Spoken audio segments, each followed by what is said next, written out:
Further debate? I recognize the Associate Minister for Women's Social and Economic Opportunities. Thank you, Madam Speaker. So I really think it's unfortunate that we are still here today to discuss the merit of bringing the report back to committee. I really hope that we can come to the decision and realize the importance of bringing the report back to complete a process that needs to keep going. We need to continue to work on this issue because intimate partner violence and violence against women, it really does touch every single community, every background, every generation, and it does not discriminate by income, by geography, by political affiliation. It is a reality that far too many women and girls in Ontario still live today, and all of us know someone that has been impacted by violence. We heard stories just yesterday of people who've been touched by a person whose life has been taken, who's lost to intimate partner violence. I've seen the courage it takes to leave. I've seen that courage in women I've worked with. The fear of the unknown and the strength it takes to start again. I've seen the faces of survivors, and I've seen the faces of those that we've lost too soon. Madam Speaker, from the very beginning, our intention was clear. It was to study the issues of gender-based violence and intimate partner violence at committee. It was to listen to experts and survivors and frontline workers to produce a report that reflects the scale and the urgency of the crisis. That work has to be done, and it has to be completed. Because let me remind everybody, the bill that was moved by the member from Windsor West was one sentence. It was to declare intimate partner violence an epidemic. That's it. What else? Why would we move something so monumental without having the work done behind it, without listening to the professionals and the people who've been victims and survivors, without having their voice woven into the report, into something that we can take back to help strengthen Ontario Stands, which is Ontario's strategy?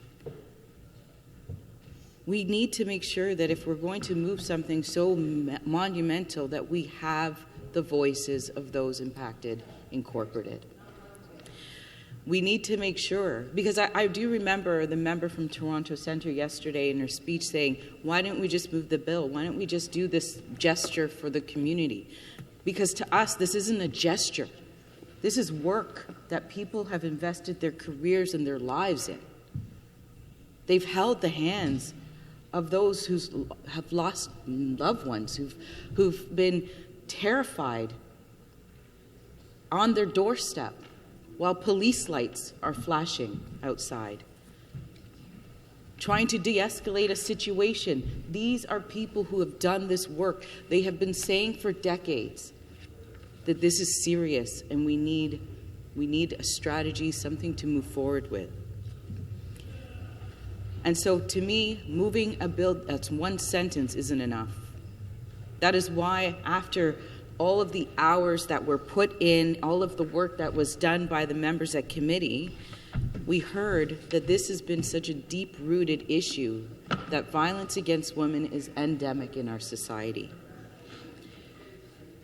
The people who've done this work deserve that time. They deserve that we are going to put in the time to address the issue responsibly, with care, and again, to strengthen our strategy, because we did release a strategy in 2023, in December. We did commit $1.4 billion to that strategy. And that strategy did have the voices from those who are in the sector. They contributed to that strategy. That's why we were very confident in putting this forward. And so I want to make sure that we honor the voices that participated in committee. That's what this is about, finishing the process that we started. As we stand here in November, it's Women Abuse Prevention Month. Our government is ready with the report and a plan. We're ready to do the work. But right now, instead of doing the work and getting this going, we are here debating on whether we should come back to committee. You know, Madam Speaker, I really sometimes, I actually listened to what the member from Kanata-Carleton said yesterday about trust and having trust in government. And that is so important, because if you don't have trust in government and trust in the people who won a majority, who've been chosen by the people of Ontario to lead this province forward, when you start to erode that trust and put out information that isn't factual, you are really limiting the ability for people in our province to access the resources that our government is investing in. People aren't going to trust that, programs that we've invested in are available to them. That is so harmful. To me, that is harmful to the women who are stuck in these abusive relationships, who need the resources to get out. Those women who are listening to a narrative saying that our government doesn't believe and doesn't want to invest in your programs. And Madam Speaker, I was really shocked to see a news release come out from the member from Windsor West saying, and I'm going to quote it, "The Ontario NDP continued to stand with victims, survivors, frontline workers and advocates in demanding that the Ford government declare intimate partner violence an epidemic and make real investments in prevention, shelter spaces and survivor supports." What did we talk about yesterday? $1.4 billion we invested in Ontario Stands. We had just announced on Monday $27 million for 300 shelter spaces. 300 shelter spaces. We've invested millions to help women rebuild their lives, get training and supports and access to opportunities so that they do not have to choose between staying in an abusive relationship or being on their own and putting food on their table and taking care of their kids. If we keep pushing this message that our government does not care about women and our government does not care about the safety of women, you are reducing the opportunity for the women out there who need our help to access the help. That means you are actually a part of the problem. A problem that so many people who participated in committee have been talking about for decades. So many people who participated in committee who shared their stories and their voices to say, this is serious. This issue of violence is so deep-rooted that we need to make sure that we're moving forward and addressing the endemic that is violence against women. I just really hope that we take a sober moment to really think about what our actions are doing. I've worked with women who were, again, I've said it many times, almost 20 years. That was my career before I came into politics. The member from Kitchener-Hespeler was a judge. She put people away who were abusive to others. Crown attorney. She was a Crown attorney. That's huge.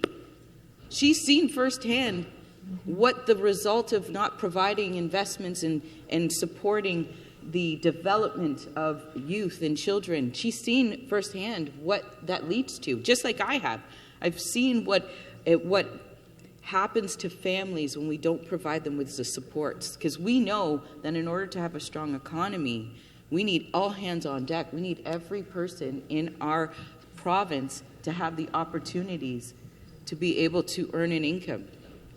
It's the only way we're going to build the hospitals. It's the only way we're going to build the roads and all the things that we need is if we have a healthy society. The member from Toronto Centre who worked with the member from Kitchener-Hespeler, they're lawyers. They've done this work. They're smart individuals. They helped create the process that we agreed to. to review and listen to the voices of those who have been doing this work for decades. They agreed to that process, and we were following it. That experience, and I know the members and the NDP and the Liberals have experience as well. They have careers that are informing their decision-making, right? Just like many of us who are progressive conservatives, lawyers, doctors, health practitioners, nurses, business men and women. We all are here because we've lived a life and we know we have something to contribute to our province. So we have to be so careful with what kind of information we're putting out there to say that we're not making real investments, to keep pushing and saying that this government doesn't care about the most vulnerable. What? What? That is so incredibly hurtful. Hurtful to our society, hurtful to the people who rely on us to have their best interests at the core of every decision we make. I didn't get involved in government to sit here, chill out, relax, and earn a paycheck. Absolutely not. I got involved for the same reasons that the members opposite got involved, is to make change, is to do good work, is to make sure that people have opportunities, have food on their tables, take care of their kids, to live a life that is free from violence. That is the reason why we all are here. To grow a strong province, to fight for our economy, to protect Ontario. That's why we're here. So please be careful with the messages you're putting out to your followers, your supporters. Please stop being a part of the problem that we are all here trying to solve.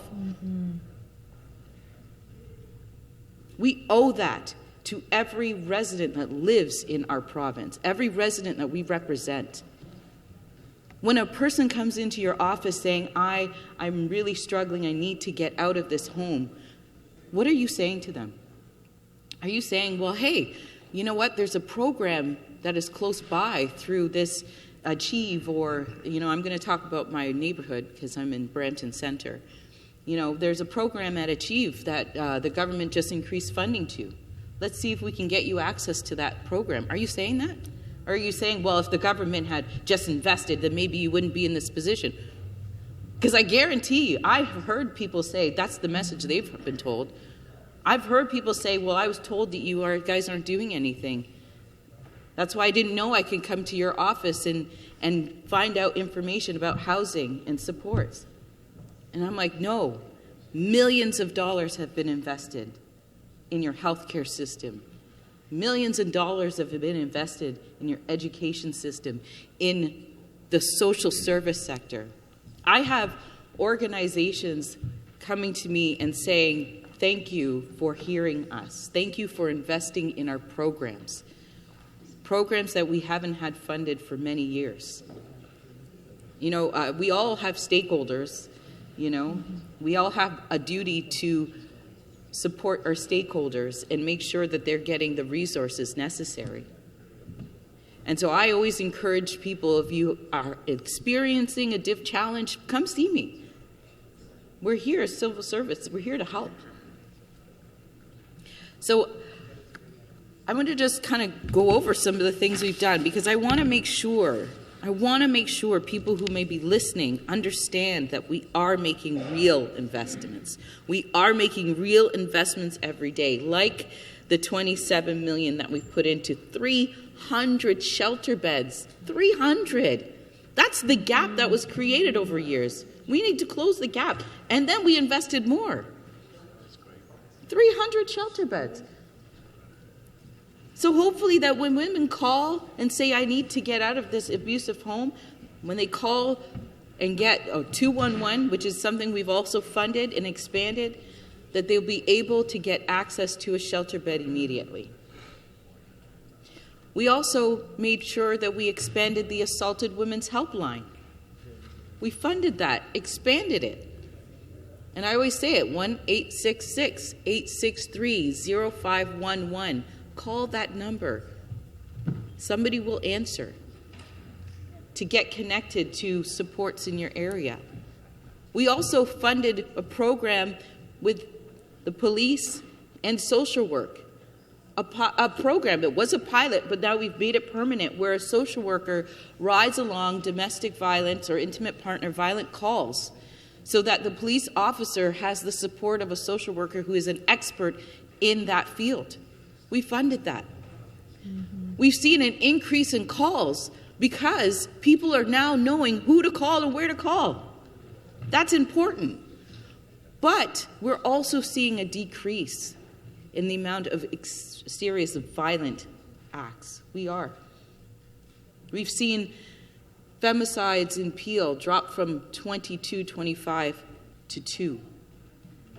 Now 2 is way too many because those have been extremely traumatic. But that's why we are always pushing the phone numbers for people to call so we can save more lives. Also holding offenders accountable. The changes we've made in our judicial system to hold offenders accountable, to make sure criminal court communicates with family court. Also the work that was done by the member from Burlington North on Kiera's Law.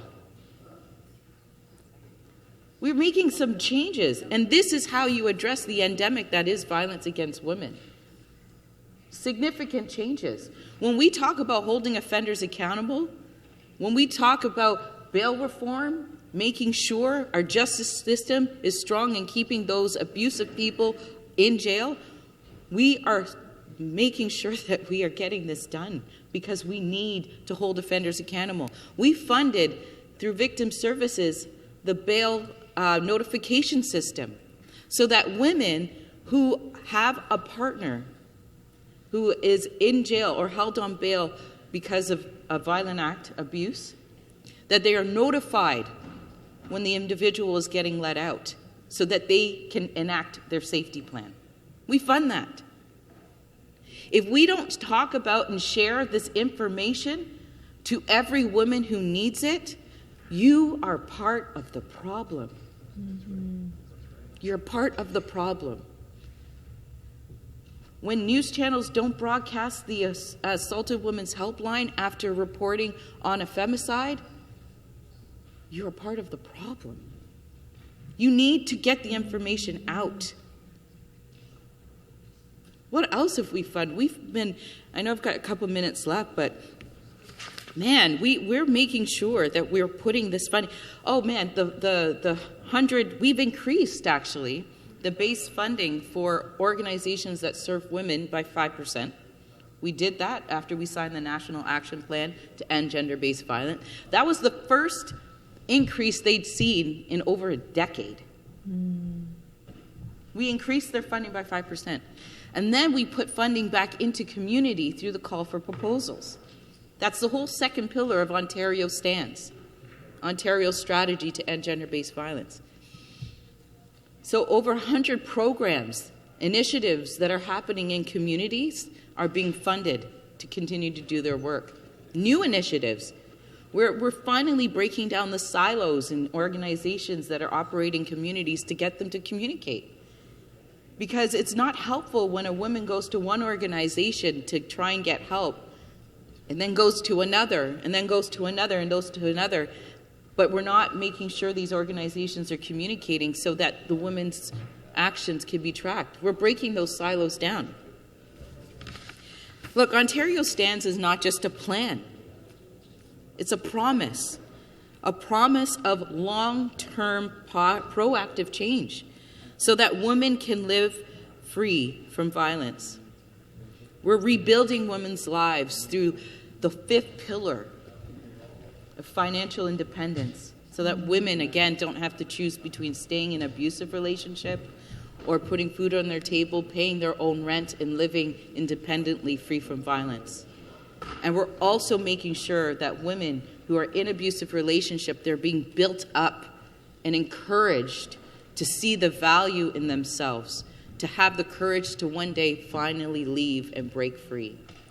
That's what we are doing. We are a government that cares deeply for each individual in this province. And I encourage all members to come back to committee, finish this process so that we can all continue to work to keep women safe in Ontario. Thank you.